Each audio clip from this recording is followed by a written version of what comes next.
down to the FCS and the game of the week here that's happening in Fargo at 1:30 on ESPN Plus and WDAY if you were in the state of North Dakota. This is the first 1-2 matchup in FargoDome history. Little fun fact for you guys there. Is that another Fact Friday on a Thursday? We're rolling. There tonight. it is. There it is. 3 of them. Yeah, go. That's why people tune in, is they want those fun fact Fridays on a Thursday.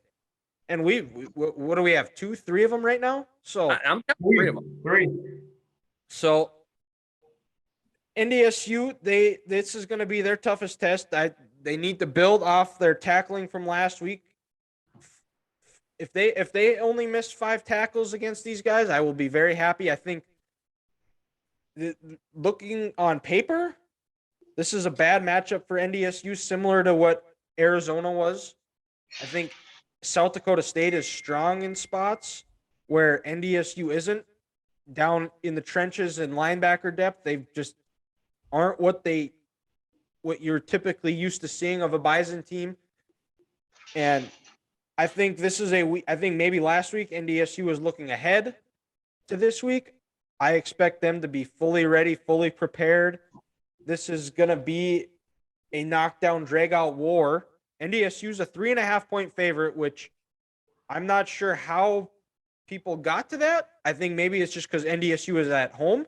They've lost the last 2 Dakota Marker games. It's got to be the FargoDome lust in the air.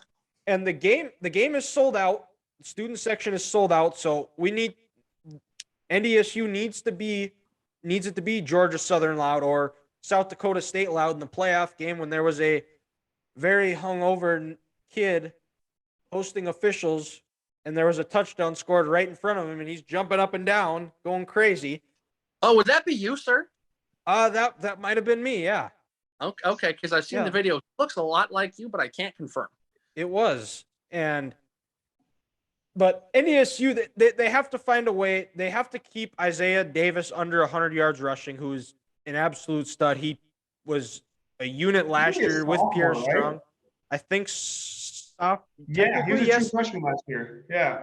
Or no, he was I think this is his 3rd year because I think he was a freshman in 2020 in that COVID year because he played in the spring season. Technically, he'd be with COVID year. Okay. Yeah, and now there's reports that Tucker Kraft, the tight end that's going to be a high draft pick from the Jacks, is going to be playing this game. It's kind of the rumblings I've seen on Twitter. Has he been out since the Iowa game? Yep.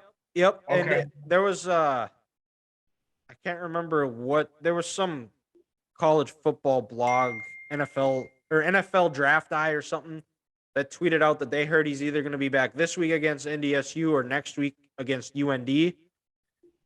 But Cam Miller has not played well in the first 2 games. He's actually 0-2 against the Jacks.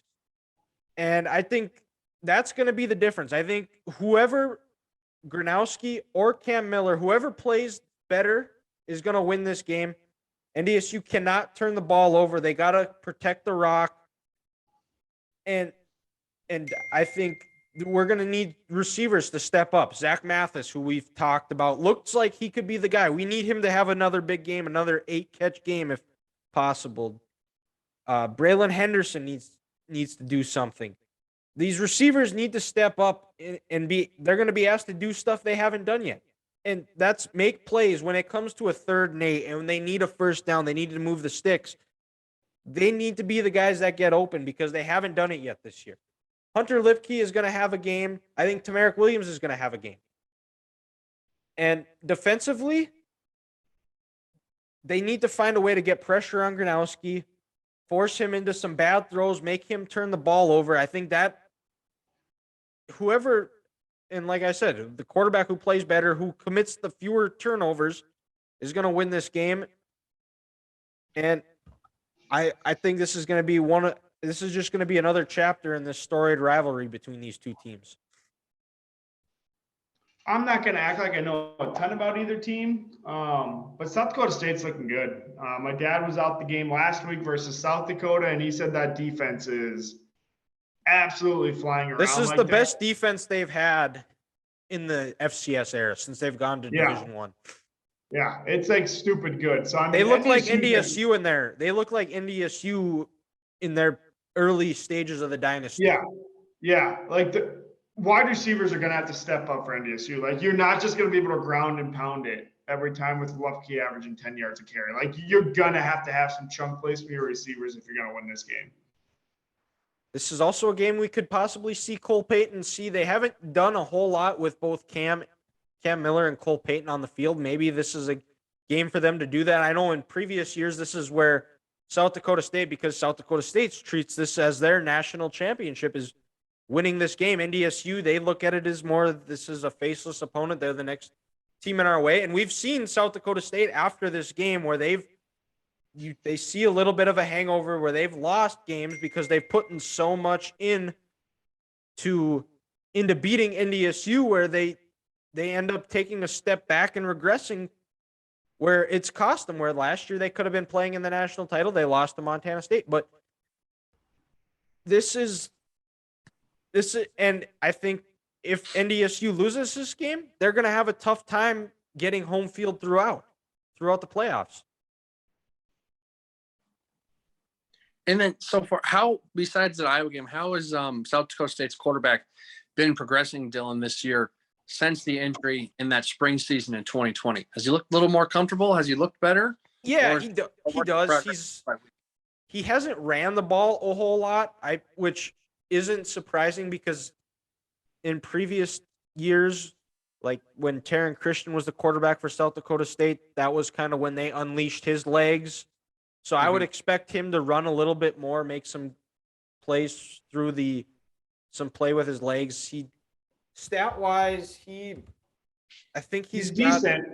Yeah, it's not great. I think if you ask Jack fans, they're a little bit disappointed in the way their offense has been playing as of late.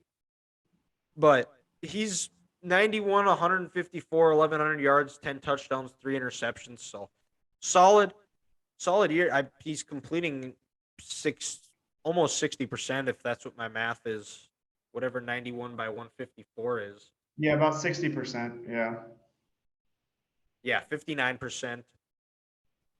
Cam Miller's 67 and 97, 800 yards, 6 touchdowns, 1 interception. So he hasn't turned the ball over much. And I think this last week against Indiana State, that was his best game of the year so far. Hopefully, if he's able to build off that, I like NDSU's chances.